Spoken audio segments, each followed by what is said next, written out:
the club down in front of this ball here, and we're going to make some practice swings where we're going to push the ball back, and keeping that club low and straight will make sure we're using the large muscles and getting that club in a proper position back behind us instead of around our right leg. Okay. So I'll have you do that a couple times.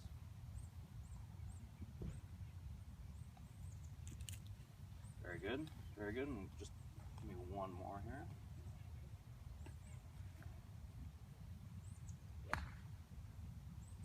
Thing to do that I'll have you do right now is make some swings where you feel like your left arm is going to get to parallel with the ground. Okay. And then on the way through, we're going to hit some balls and then have our right arm be parallel to the ground on the way through. So it's going to feel probably really, really short, but the best way to shorten up the swing a little bit is to make really exaggerated moves while we're practicing. Okay. So I'll have you do maybe like 2 swings right now. Okay. Practice swings, just going left arm to parallel to the ground and then right arm on the way through. For you is put a little T in the back of your glove. All right. So basically what I want to see is at address that your hands are going to be in front of the ball, create a little forward press, and throughout that pendulum stroke, I don't want you to break the wrist, especially after the swing. Okay.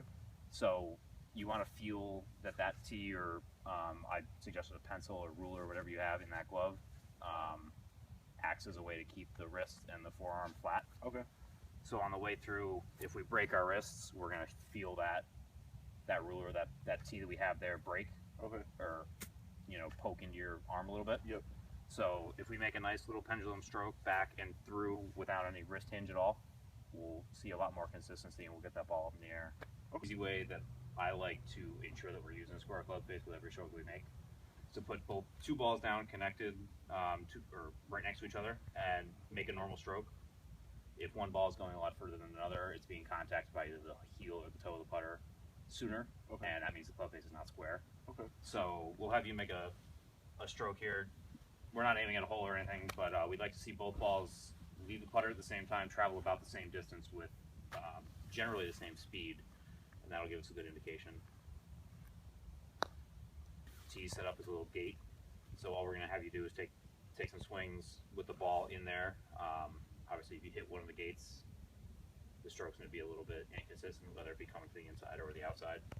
And this also helps with making sure we're hitting the ball in the center of the club face every time, which will unify our direction and as well as our pace.